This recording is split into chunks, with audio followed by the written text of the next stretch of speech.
mansion can look immortal until you learn how close it came to vanishing. Off a thin barrier island in Palm Beach, Florida. Their estate stretched across a rare strip of land where the Atlantic glitters on one side and the Lake Worth Lagoon lies calm on the other. C2 Lake. That phrase sounds like poetry, but it's also geography and engineering flex that modern zoning would never allow again. And in the middle of it sits a palace built to outlast its era, Mar-a-Lago. It's easy to treat the estate as a headline, a name people argue about, a symbol people project onto. But before it became a symbol, it was a woman's personal act of permanence, an attempt to build something so grand, so heavy with craft and history that time itself would have to negotiate. The first truth about Mar-a-Lago is that it was never meant to be just a house. It was a stage. It's designed to host the powerful, to fuse luxury with ceremony, to turn gatherings into mythology. The second truth is harder. Stages are expensive when the show ends. Palaces don't simply exist, they consume. To understand why Mar-a-Lago's story is tragic, you have to start with the land it occupies. When what that land represented, long before the first stone was set in place. Palm Beach wasn't always a winter capital for wealth. It wasn't always manicured, controlled, and coded with rules about who belonged. For most of its early life, it was a difficult strip of sand and scrub where survival felt like the only ambition worth having. And then, by accident, opportunity washed ashore. A shipwreck off Florida's coast spilled a cargo that didn't sparkle like gold coconuts. Thousands of them. Salvage became entrepreneurship. The palms took root and multiplied, transforming the shoreline's identity in a way nature alone hadn't. Visitors saw something tropical and began telling stories about it. Stories create desire. Desire attracts money. And money, once it arrives, starts building the world it wants. Wealth didn't just visit Palm Beach. It engineered Palm Beach. A railroad tycoon realized that rich northerners didn't need Florida. They needed an experience, predictable comfort, curated beauty, staff that stayed invisible, and infrastructure built specifically to keep inconvenience out of sight. Luxury hotels rose, rail lines stretched south, and across the water, a support town emerged for the workers who made the fantasy possible. That decision, separating the dream from the labor, became the blueprint for an entire social ecosystem. By the early 20th century, Palm Beach had become a seasonal throne room, social clubs with quiet barriers, neighborhoods designed to keep some people close and others out, houses that competed with each other, like trophies each, won a statement that said, "I belong here, and I can prove it." This was the stage Marjorie Merriweather Post walked into. Post was not born into modest ambition. She inherited a fortune that could bend rooms around her, but she also inherited something else, a business empire that required intelligence, discipline, and constant decision-making. She wasn't a passive heiress drifting through parties. She understood manufacturing, marketing, and leverage long before people considered those words appropriate for a young woman to own. Yet even power has a hunger it can't satisfy alone. Post could run companies, acquire brands, move money like weather and still feel a pull toward something older and stranger. Legacy. Not a bank account. Not a portfolio. A monument. Palm Beach, with its seasonal rituals and competitive grandeur, was the perfect place to build one. When Post looked for land, she didn't want a nice view. She wanted acreage with a rare shape, ocean-to-lagoon, enough space to create a self-contained world. She found its solid coral beneath the sand, a foundation strong enough to carry a structure that would be both art and fortress. Then she hired minds who could translate her ambition into architecture. The exterior needed Mediterranean romance, but the interior needed theater. Construction became a machine, hundreds of workers, brutal heat, coral that resisted excavation. Shipments arriving from far away because Post wanted materials with history embedded in them. Stone that would age into elegance. Tiles that had lived other lives before they became her floors. Decorative work that wasn't simply decoration, it was a message. This place is not temporary. When Mar-a-Lago finally opened, it did what it was designed to do. It dominated attention. Guests entered rooms shaped to overwhelm. Ceilings soared. Courtyards framed conversations like scenes. The estate didn't whisper wealth, it performed it with structure, light, and scale. And Post didn't build it to sit quiet. She hosted with the precision of an executive and the flair of a queen. Dinners, concerts, charity events, gatherings where money, politics, art, and influence shared air. This is where Mar-a-Lago became more than a private estate. It became a social engine, but engines require fuel, staff, repairs, constant maintenance, the kind of costs that don't care whether the owner is inspired or exhausted. Mar-a-Lago's grandeur came with a hidden clock attached. Every day it existed, it demanded resources. Every season it was quiet, it still ate. That's the tension at the center of this story. Post built a palace to prove permanence, and the world later treated it like a liability. Not because it wasn't beautiful, because beauty is not a business model unless someone finds a way to sell access to it. And that's where this story is heading. Because Mar-a-Lago's most shocking twist isn't who lived there later. It's how close the estate came to becoming dust, how quickly a monument can become negotiable when the bills arrive and the myth stops paying. Before Palm Beach became a playground for old money and new ambition, it was an inconvenience. A barrier island with heat that punished the unprepared in storms, that rewrote the shoreline without apology. The nearest reliable towns were far. Supplies didn't arrive on schedule. Comfort was not guaranteed. Most people didn't come because there was nothing to do here unless your definition of doing was surviving. The early settlers weren't building paradise. They were building shelter. They cleared land by hand. They tested crops that would either thrive or fail. They fished the lagoon and ocean because food wasn't a lifestyle choice. It was a day-to-day requirement. The small community that formed did not look like wealth. It looked like endurance. Then something happened that sounds like a detail in a forgotten footnote. It became the seed of a brand. A shipwreck. Spilled coconuts along the coast. Thousands. Salvage. Rights turned into a scramble. Families gathered what they could. Some cracked them open and ate what was inside. But many did the more important thing. They planted them. Coconut palms weren't native to Florida, but the climate didn't care about native. It cared about sun and sand and water. The palms took root, spread. And soon, the coastline began to resemble a tropical scene that felt imported. It's a strange thought. The earliest aesthetic of Palm Beach, it had been planted by accident. And once the aesthetic exists, it creates a new kind of visitor. The kind who doesn't come to work, but to escape. Wealthy northerners began making winter journeys south, seeking warmth and novelty. They didn't want to rough it. They wanted the feeling of the frontier without the discomfort of it. A simple hotel opened, serving basic meals and basic beds. It wasn't glamorous, but it was enough to invite the next wave of people who had money and time and a taste for exclusivity. Still, Palm Beach remained isolated. Getting there wasn't easy. The place didn't have the infrastructure to support an elite lifestyle. The island was small, and the community was thin. It was a beautiful idea trapped inside a difficult reality. That's when a powerful builder arrived, the kind of person who doesn't wait for a place to become ready. He forces readiness into existence. He saw the island's geography and understood luxury as a system. Protected lagoon on one side, Atlantic on the other.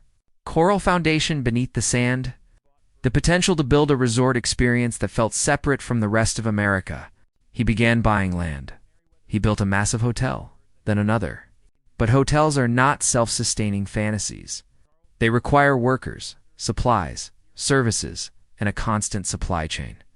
The island couldn't provide those things at scale, so he did something that shaped Palm Beach for generations. He created a support town across the water. West Palm Beach, a place for workers to live, for shops to operate, for the practical machinery of luxury to run, kept at a distance from the guests who wanted to believe paradise was effortless. That separation became cultural. It wasn't just logistics. It was social design. When the railway arrived, the transformation accelerated. The rich could travel in comfort. They could step from train to hotel with minimal exposure to the harshness the early settlers had endured. Palm Beach became accessible to the wealthy in a way it had never been before. And once a place is accessible to wealth, it changes its priorities. It stops optimizing for survival and starts optimizing for prestige. A winter season emerged. not just a vacation window or a ritual.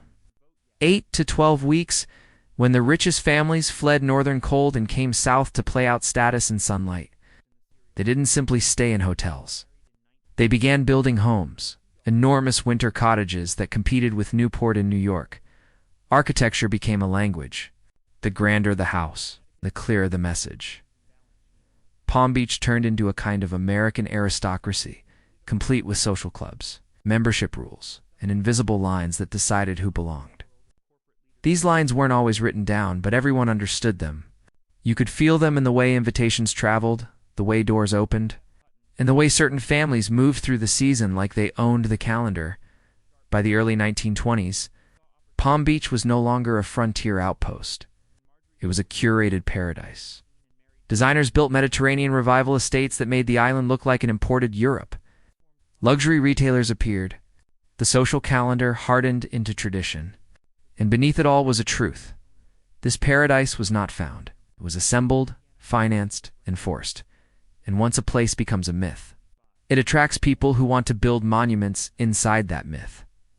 That's where Marjorie Merriweather Post enters, not as a tourist, but as a force. She didn't come to rent a slice of the fantasy. She came to build the crown jewel, because in Palm Beach, wealth is not fully accepted until it performs itself. Money alone doesn't win. Presentation wins. Hosting wins. Architecture wins. The ability to gather the powerful and impress them wins. Post understood that. She understood the island's language, and she spoke it fluently. Palm Beach created the conditions Mar-a-Lago required: the season, the guests, the hunger for spectacle, and the competitive culture that rewards the biggest gesture. Post didn't invent the idea of performing wealth, but she took it to a scale that made everything else look restrained, and the irony already forming in the background is that Palm Beach's most powerful language always comes with a price.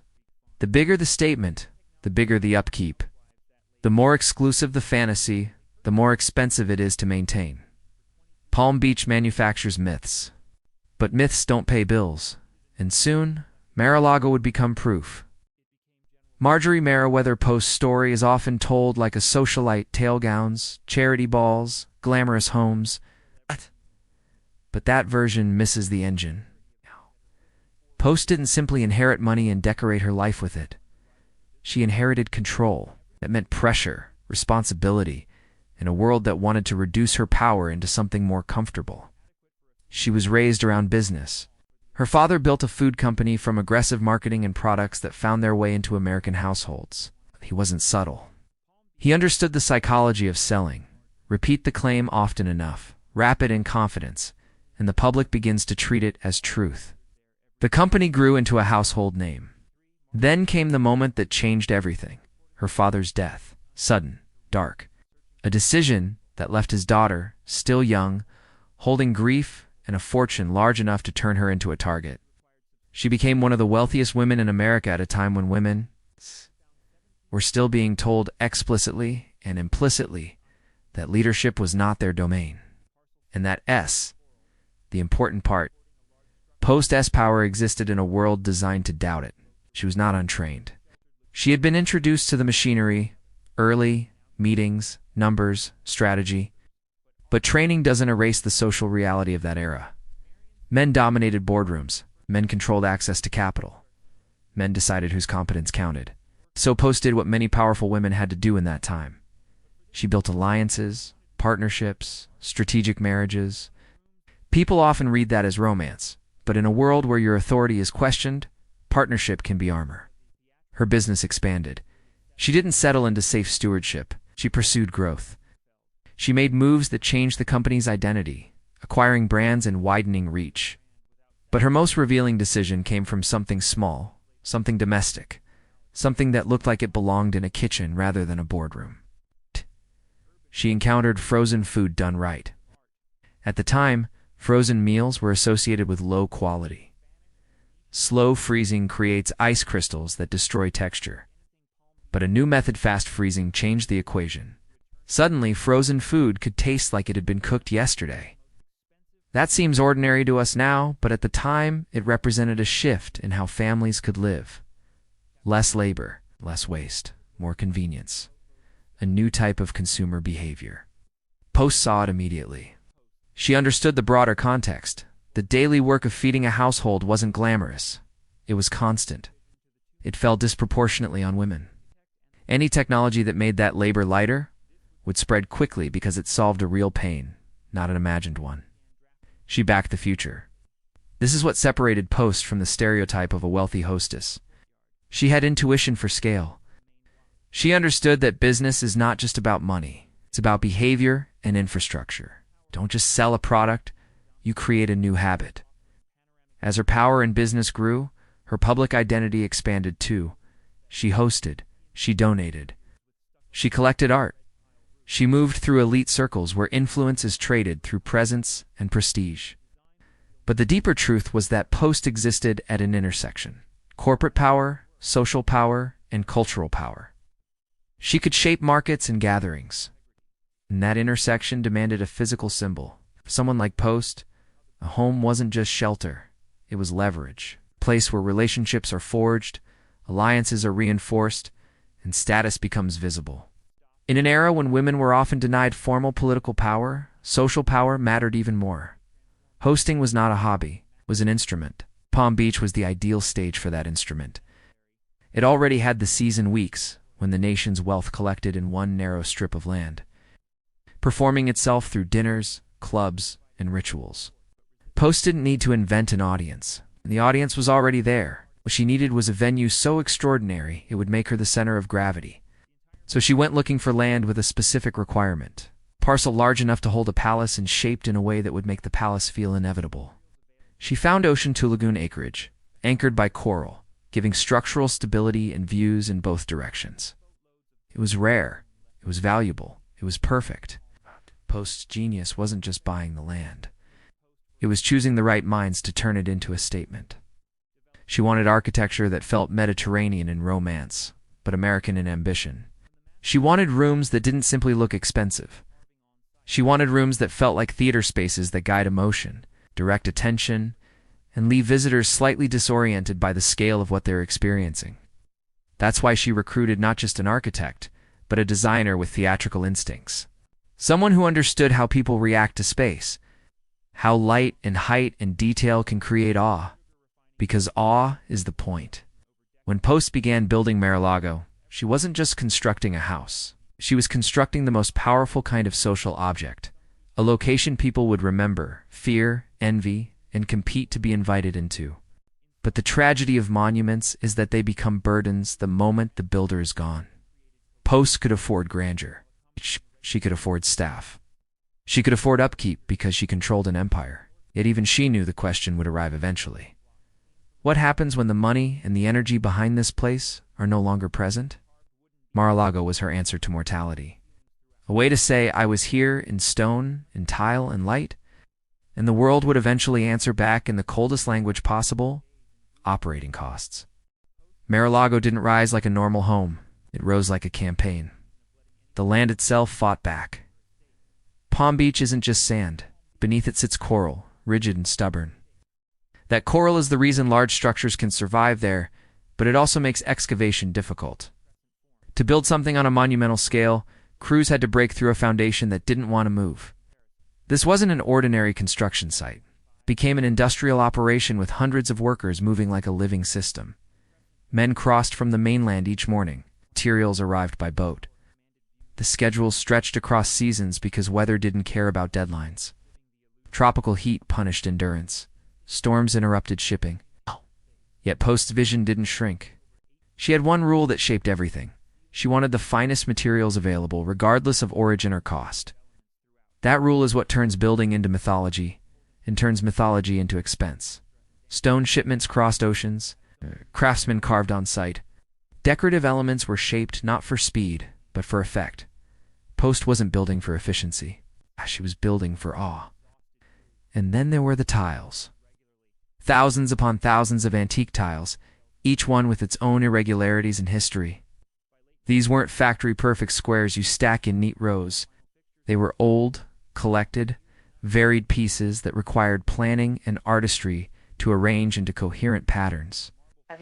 Installation wasn't just labor. It was design work. You had to make centuries-old materials look intentional across massive floors. Mar-a-Lago became a puzzle made of global fragments. Marble, wood beams, textiles, everything was chosen to feel like it came from another era, because that's what Post wanted. She didn't want a modern American mansion that looked like it could be replaced in 20 years. She wanted a palace that looked established the moment it opened, like it had always existed and you were merely passing through. The layout was designed to support hosting at scale. Wings for service, quarters for guests, a central courtyard that framed movement, a tower that claimed the skyline and offered panoramic views. The entire structure was engineered for life as spectacle. Arriving guests, moving staff, music in one wing while dinner was served in another. Post built it as a machine for entertaining, and she managed it like a machine. She visited construction. She cared about details that most owners would delegate. She maintained control over decisions because she understood something vital. If you want a place to feel like an extension of your identity, you can't outsource everything. Taste is personal. So is legacy. When the estate neared completion, the scale became unavoidable. Rooms large enough to swallow crowds. Ceilings high enough to make conversation echo. Spaces designed not for coziness, but for performance. Mar-a-Lago's beauty wasn't subtle. It was an announcement.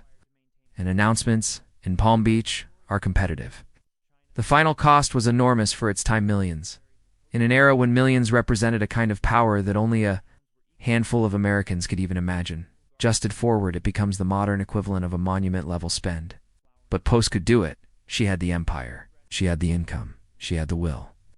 In 1927, the house opened, and the moment it did, it began fulfilling its purpose. Post hosted early gatherings even before everything was finished, because the point wasn't perfection. The point was presence. She wanted Palm Beach society to feel the house as soon as possible, to talk about it, to compare it, to be pulled into its gravitational field. That's how social power works. People don't just respect you because you have wealth. They respect you because your wealth shapes their calendar. Dinner parties became frequent. Guest lists blended worlds. Politicians alongside artists. Industrialists alongside aristocrats. Post understood that mixing people created a specific kind of electricity, unfamiliar conversations, unexpected alliances, a sense that something important might happen at her table. And that might is the secret of hosting.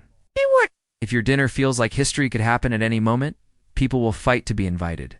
Beyond the intimate dinners came larger events tied to causes, fundraisers, performances, charity nights, where wealth is displayed and justified at the same time. Post wasn't just a consumer of prestige, she was a producer of it. She gave Palm Beach reasons to gather, reasons to donate, reasons to talk. The mansion was no longer just architecture. It became a social institution. But the machine required constant maintenance. Staff numbers were large. Kitchens had to operate like restaurants. Grounds needed daily work. Repairs didn't wait. It's salt air and sun chew its surfaces, and Florida weather doesn't negotiate. Even during its glory, Mar-a-Lago carried the seed of its own future crisis. No single family could run this forever unless the money behind it remained immense. Post could handle it because she was Post, because she controlled resources that made the impossible seem normal. But time changes circumstances. Markets shift. Family interests drift. The next generation rarely loves the monument as fiercely as the builder did. And that's why every great estate eventually faces the same question. When the builder is gone, does the palace become inheritance or does it become a problem? Mar-a-Lago would answer that question in the harshest way possible. Mar-a-Lago's first decades were a triumph of intention. Post built a palace to host, and she made sure it was never silent for long. During the height of the season, the estate ran like a high-end enterprise. Cooks, servers, housekeepers, groundskeepers, maintenance staff, dozens of people moving in routines that had to be perfect because mistakes were visible. In an ordinary home, a hiccup is a minor inconvenience. In a palace designed for reputation, a hiccup is a crack in the myth. Post didn't tolerate cracks. She tracked details. Who attended which event? What was served? How guests were seated? Who talked to whom? She treated hosting as strategy, not entertainment. In Palm Beach, seating arrangements could be social currency. A person placed beside the right person could become better connected. By dessert, The mansion was her instrument. Yet life moved beyond Palm Beach. Post's marriage shifted. Her responsibilities expanded. And in the middle of the century, history itself pulled her out of her routine. Diplomatic life carried her into different rooms, different pressures, different versions of hosting. That part matters because it reveals something about Post. She could rebuild the same social magic anywhere, even in hostile environments. Her skill wasn't tied to Palm Beach alone. Her skill was turning a space into influence. But Mar-a-Lago needed presence. When the estate sat closed for long stretches, maintenance didn't stop. Repairs still arrived. Staff still mattered. Weather still attacked the building. Palaces don't pause their expenses just because their owner is away. Still, Post returned. She resumed hosting. She kept the estate active. She treated wealth as responsibility, supporting causes, responding to crises, using the venue not just for spectacle, but for fundraising. Her philanthropy wasn't merely a social performance. It was a real part of her identity. And yet even she eventually faced the reality that the house was too large to remain a private family burden. Forever, Mar-a-Lago required constant spending, utilities, climate, control, security, repairs, grounds, staff quarters, food for staff and guests. The estate was built in an era of grand domestic armies, when the wealthy maintained large staffs as normal. But as decades passed, American culture shifted. Domestic labor became more expensive and less socially normalized. Operating a palace started looking less like status and more like an economic mistake. That's when the tragedy becomes visible. Post's palace was engineered for a social world that was fading. Old money traditions don't disappear overnight, but their infrastructure changes. Club culture modernized. Hosting habits changed. Families didn't want to shoulder million-dollar operations just to keep a seasonal mansion alive. The house that once made Post untouchable was becoming a question mark. So Post began planning for her death knot in a grim way. But in the way a disciplined executive plans, what happens to assets? What becomes legacy? What becomes burden? She had multiple large properties. Some could become museums or public institutions. Others could be donated. But Mar-a-Lago was complicated. No single family wanted to run it. No heir wanted to become the caretaker of a machine that never stopped consuming resources. Developers wanted the land. The land was the real value, the rare ocean-to-lagoon acreage that couldn't be recreated. But selling the land meant erasing her. His greatest statement: she needed an alternative that preserved the mansion and justified its costs, and that's where her most ambitious idea emerged. The estate could become a national retreat. The United States already had places where presidents hosted leaders and recharged away from Washington. Why not a winter retreat in Florida? A place that symbolized American achievement and hospitality. A space with capacity for large gatherings, privacy, and an atmosphere that could impress visiting dignitaries. It was a bold concept, transforming private wealth into national symbol, and it revealed Post's worldview. She believed luxury could serve something bigger.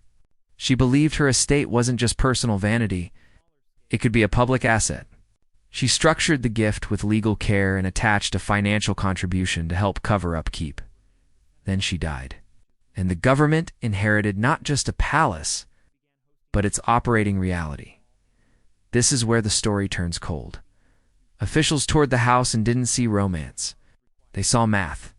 The funds attached covered only a fraction of the true costs. Security was complicated. Logistics were noisy. The idea of spending taxpayer money to maintain a gilded palace in Florida didn't fit political priorities. Presidents didn't move in. They didn't make it their winter home. The estate sat in a strange limbo, owned but unused. And when something grand is left unused, it decays faster than you'd expect. Not always structurally, at first emotionally, the place loses narrative. It becomes empty rooms instead of living history. Eventually, the government made a decision that would have felt like betrayal to Post. They gave it back. Not because it wasn't valuable, not because it wasn't beautiful, because it wasn't practical. That's the tragedy in one sentence. The palace was too expensive to be loved, and once it returned to private hands, the real crisis began because now the estate was an unwanted monument with no clear buyer, no eager heirs, and a cost structure that scared away everyone who examined it seriously. The mansion that was designed to define Palm Beach was drifting toward the unthinkable: demolition. When Marjorie Merriweather Post arranged to give Mar-a-Lago to the government, she wasn't simply handing over property. She was attempting to convert private grandeur into public symbolism. She imagined the estate as a winter counterpart to the nation's existing presidential retreats, an environment where leaders could meet, talk, and stage diplomacy in a setting that projected power and prosperity. The mansion had the space, it had the spectacle, it had the aura of importance, and in Post's mind, it had something even more valuable: permanence. But permanence in politics is a myth. After Post died, the estate became a responsibility in the hands of people trained to minimize responsibility. Federal officials reviewed costs, security constraints, and the optics of maintaining a vast private-style palace with public money. The financial support Post left behind did not cover the true burden. Maintenance was enormous. Staffing was complex. Security would require investments that did not exist. Even geography created challenges: nearby roads, nearby airport noise, and the reality that securing a president in a property not designed for modern security requirements can become a nightmare. So the estate sat. And what happens to a palace when it sits empty? It doesn't just wait. It deteriorates in layers. Paint peels. Gardens go wild. Moisture and salt air quietly attack surfaces. Fixtures age. The glow dims. And once the glow dims, the estate stops feeling like a monument and starts feeling like a bill. Governments don't love bills. Eventually, the decision arrived: the estate would be returned. Imagine what that means. A woman builds a palace, spends years shaping it, fills it with art, uses it for charity, then tries to hand it to the nation as a symbol, and the nation returns it like a problematic inheritance. The estate went back to the foundation. But the foundation now faced the same reality Post was trying to escape: operating costs that felt absurd to anyone not emotionally attached to the building. They tried to sell it. The price was high. The headlines were glamorous. But the buyer pool was thin. The estate wasn't a normal luxury purchase. It was a private institution. Anyone who bought it would need staff, maintenance, repairs, and a constant spending rhythm. Potential buyers looked. They walked away. Deals collapsed. Financing fell through. Inspections revealed expensive work. And as time passed, the property's condition worsened, creating a feedback loop. The longer it sat unsold, the more it decayed. The more it decayed, the harder it was to sell. This is the point where the story becomes brutal in its simplicity. Beauty doesn't guarantee survival, so the foundation made a choice that would have felt like sacrilege in Post's era: demolition. The land was valuable. The mansion was expensive. Tear it down, subdivide the acreage, sell parcels, and let the market reclaim the space. Permits were filed. Plans began. Wrecking crews were on the horizon. Mar-a-Lago built to outlast trends and survive. Generations was suddenly weeks or months away from being reduced to rubble. That is the core tragedy. The palace nearly died, not because anyone hated it, but because nobody could justify it. It was too large to be ordinary, too expensive to be loved, too complicated to be convenient. Then the turning point arrived in the form of a buyer who didn't approach real estate like a homeowner. He approached it like a negotiator. He watched the property. He saw the foundation's desperation. He understood the economics that scared other buyers. And instead of competing on price, he competed on leverage. A narrow slice of land lay between the mansion and the ocean. He bought it. Then he made his intentions known. He could build a structure that would block the mansion's prized views, turning Mar-a-Lago's most famous feature into a compromised experience. Whether or not the Spite House threat was a sincere plan or a negotiating tactic, it was effective. It changed the foundation's position. because now the choice wasn't simply sell or demolish. It became sell now or watch the property's value collapse even further. Negotiations shifted. The sale went through at a price that would be debated for years. But the numbers matter less than the pattern. The palace survived by becoming affordable. To someone who saw it as an asset to reshape, not a monument to preserve. The buyer then spent additional money to restore the estate, repairing roofs, replacing systems, reclaiming gardens, and reviving the place enough to host again. The mansion returned to life, filled with people, filled with events, filled with attention. But the story had already changed. Because survival came with a cost, the estate's meaning began to drift away from Post's original purpose. It's tempting to treat this as a victory. Mar-a-Lago didn't get demolished. The tiles survived. The rooms remained. The architecture endured. But the deeper question is, what did it take to save it? It took desperation. It took negotiation. It took a new owner with a new agenda. And soon, it would take the final transformation that turned Mar-a-Lago from a private palace into something else entirely. A business model. Because palaces don't survive on beauty. They survive on revenue. And that is the next chapter of the tragedy. The palace that was built for hosting would be saved by selling access to hosting itself. The real estate world loves a clean narrative. Buyer meets property, makes offer, closes deal. But Mar-a-Lago wasn't a clean narrative. It was a slow-motion negotiation shaped by fear, decay, and leverage. Years had passed. The estate sat unsold long enough for neglect to become visible.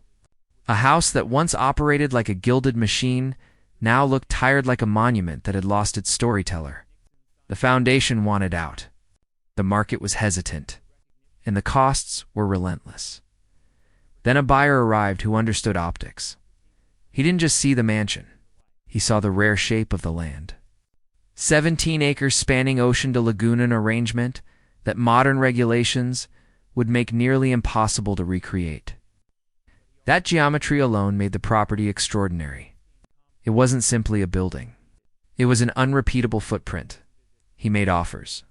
The foundation resisted, but time was on his side, because time was damaging the estate's value and increasing the pressure to decide. Instead of raising his offer in a straightforward way, he raised the stakes. A narrow beachfront parcel strategically positioned became his bargaining tool. If he could control that strip, he could threaten the mansion's best feature: open views, visual romance, the sense of unobstructed space. A mansion can lose buyers for many reasons, but if a signature view is compromised, it can become nearly unsellable at a luxury price. The foundation understood that, so the negotiation shifted from what is the mansion worth to what is the foundation willing to risk losing. The deal closed, restoration began. The property needed serious work. Mechanical systems, roofs, landscaping, interior renewal. Restoring a palace is not like renovating a modern home. You aren't simply replacing materials. You're dealing with craft, preservation, details that must either be matched or reimagined. The estate's revival brought energy back. Events returned. Guests returned. The mansion's rooms, built to be lived in, stopped feeling haunted. But the financial reality remained, even in good condition. Mar-a-Lago was expensive to maintain. Staff needs did not vanish. Grounds still demanded work. Florida weather still attacked. Utilities and repairs remained relentless. And a palace doesn't care whether the owner is prosperous or struggling, the bills arrive. Either way, that's where the next shift happened. The owner faced financial pressure elsewhere, and the mansion became not just a symbol, but a liability unless it could generate income. So he approached the local power structure with a proposal: subdivide the land, sell lots, turn the estate into cash. The town resisted. Mar-a-Lago had historic value. Neighbors didn't want construction chaos. The idea of chopping the estate into pieces offended the sense of local identity, because even for people who disliked the owner, the mansion was part of Palm Beach's myth, so they negotiated. Compromise emerged. The estate could become a private membership club. It would keep the structure intact, preserve the grounds. And in exchange, the owner could operate events, dining, and amenities that would create a revenue. Stream It was a survival deal. The club concept solved a problem that defeated almost everyone. Before, how do you make a palace financially sustainable? You stop treating it as a private home and start treating it as a product. Membership fees turned upkeep into income. Events turned empty rooms into booked nights. Weddings, dinners, charity gala spaces designed for gatherings finally became economically justified by gatherings, in a strange way. It echoed Post's original intent. She built Mar-a-Lago to host. The club simply monetized what she did for prestige. But the meaning changed. Post hosted to create a social universe around herself and her causes. The club hosted to create a business around exclusivity and access. The palace became a system where status could be purchased. The club grew. Fees rose. Demand increased. And the estate once nearly demolished stabilized. Some people argued that the club's membership policies challenged the exclusivity of other local institutions. Others argued it was simply smart market positioning. Regardless of motive, the effect was significant. The estate found new life by widening who could by access, while still maintaining the aura of status. But even that wasn't enough for the owner's ambition. Because survival alone doesn't satisfy people who build brands on spectacle. He wanted a larger venue for big events, something that would bring more money, more attention, and more power to the property. He proposed a new ballroom, bigger than Post's original entertainment spaces. Preservationists questioned the fit. Critics mocked the taste. Supporters applauded the scale. Local authorities scrutinized the plan because of the estate's landmark status. But eventually the project moved forward. The new ballroom was built as a statement of modern excess, massive, reflective, gold-heavy, designed not just to host but to overwhelm. It wasn't Post style. It was a different era, speaking a different aesthetic language. And yet the intention was eerily similar. Make people feel small inside your space, and they will treat you as powerful by the time the ballroom opened. Mar-a-Lago had fully transformed from Post's private legacy into a commercial engine that could survive financially through reinvention, so the estate endured. The wrecking ball never came, but survival had a price. Post's palace no longer belonged to her story. It became a stage for someone else's, and that is the hidden tragedy inside the happy ending. Mar-a-Lago lived, but the meaning of Mar-a-Lago was rewritten. A private estate is a statement. A private club is a system. When Mar-a-Lago became a membership club, it wasn't just a new business, it was a new identity. The estate stopped being a family's seasonal home and became a product that could be bought into. Initiation fees, annual dues, event bookings, amenities. These aren't just revenue streams. They are a way to convert a monument into a machine that pays for itself. And if you want to understand why this transformation mattered, remember what nearly killed Mar-a-Lago in the first place. Upkeep. A palace doesn't care about nostalgia. It cares about repairs. The club model solved that by making the palace useful every day. Members used the pool, tennis courts, dining rooms. They held weddings and parties. They paid for access to a setting that looked like old-world grandeur under Florida's sun. And because membership was limited, scarcity built desire. People want what feels difficult to obtain.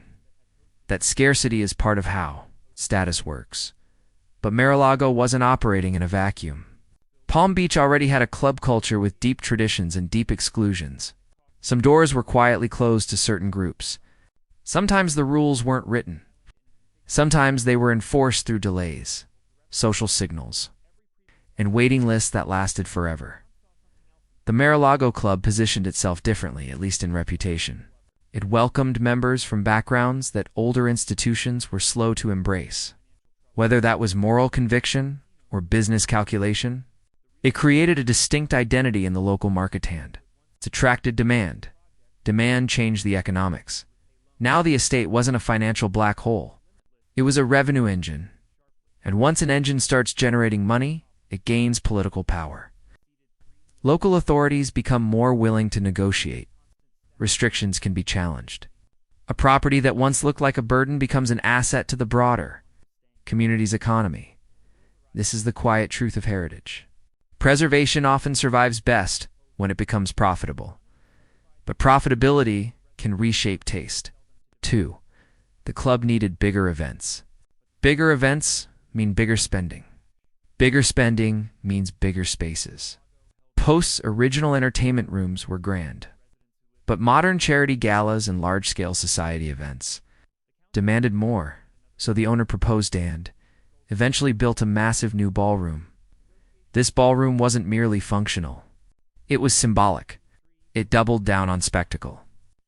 It leaned into gold, chandeliers, reflective surfaces, and the kind of architectural drama that turns a room into a talking point. Some critics called it excessive. Others called it exactly what a club like this was supposed to be, a place where reality is suspended for a night. And it worked.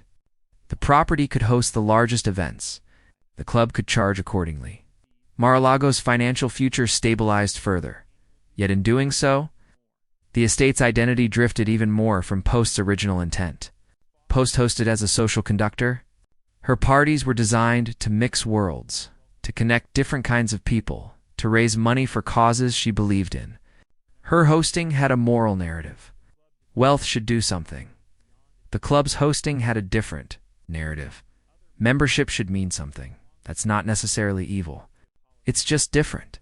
The estate became a symbol of access rather than a symbol of personal legacy, and that's the core paradox of Mar-a-Lago's survival. It lived by becoming the kind of place Post never had to create because she herself was the membership. Post didn't need to sell entry. Her name was entry. Her fortune was entry. Her social power was entry. The club model replaced personal influence with financial access. In a way, it's modern America. The estate's transformation also reveals something about monuments. They don't remain pure. They are constantly repurposed by whoever can keep them alive. The building's tiles and stone may remain, but the meaning can shift from philanthropy to profit, from private hosting to commercial hosting. From one era's elegance to another era's spectacle, the club allowed Mar-a-Lago to operate continuously. It turned staffing into payroll backed by income. It turned maintenance into budgetable expenses. It turned the mansion into a living space again rather than an empty museum of decay.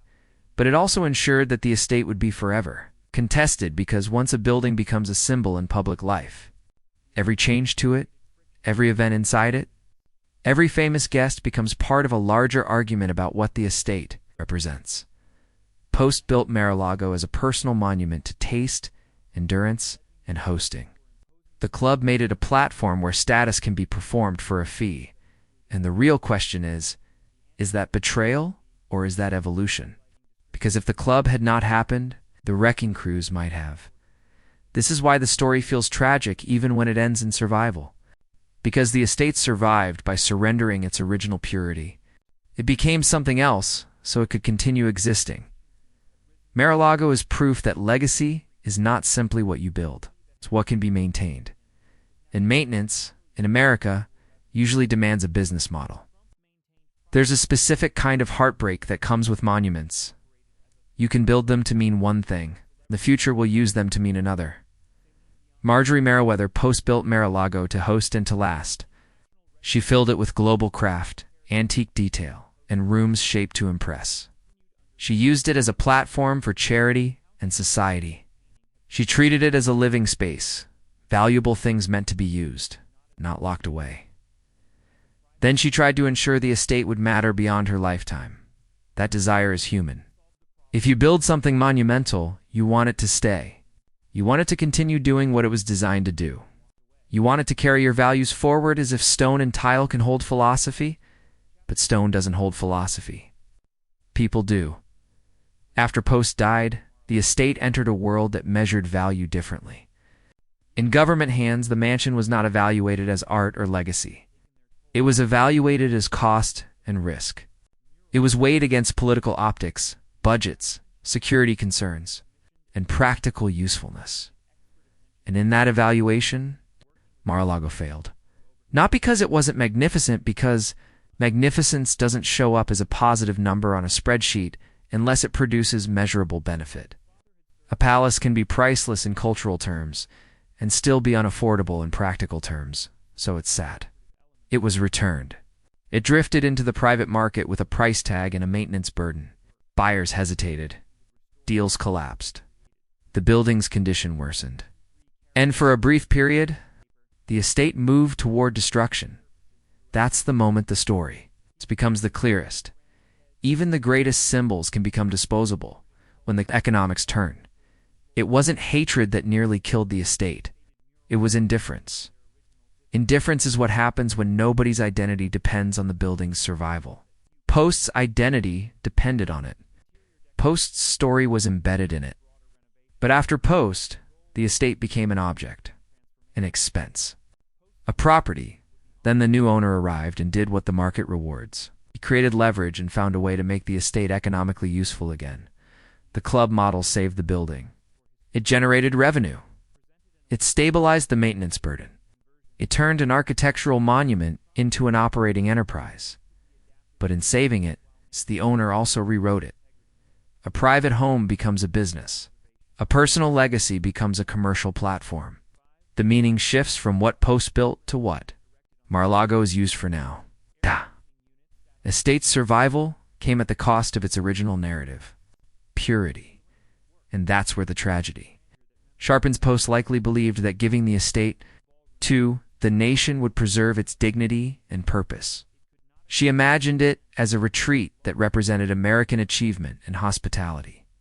Instead, it became a rejected gift, too expensive, too complicated, too politically awkward. Her attempt at immortality was refused. The estate's later survival wasn't a continuation of her plan. It was a workaround. So what survives is not always what you intended to survive. Maybe the structure survives. The rooms survive. The tiles survive. The tower survives. But the why changes.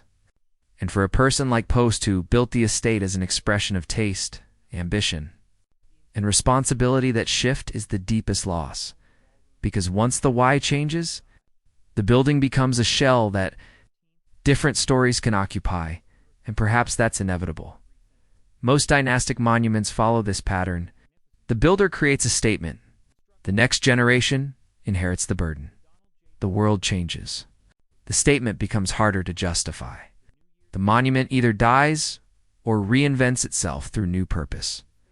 The cruel part is that reinvention is often the only way to survive. That means survival is not the same as preservation. Preservation implies keeping a thing as it was. Survival often means transforming it into something else. Mar-a-Lago's survival meant transformation. The estate now exists in a different cultural ecosystem, one where symbols are amplified by media, where political meaning attaches to architecture, where a building becomes a shorthand in national arguments. That's not Post's world. That's the future using her monument for its own conflicts. And yet, if the estate had been demolished, her craft and ambition would be gone entirely. So even altered survival might be better than total erasure. This is why the story remains haunting. Post built a palace so enormous it felt permanent, yet she could not control what happened to it after she was gone. She couldn't force the nation to accept it. She couldn't guarantee heirs would maintain it. She couldn't prevent the market from nearly destroying it. She could only build, and building, as it turns out, is the easy part. Keeping a monument alive is the hard part.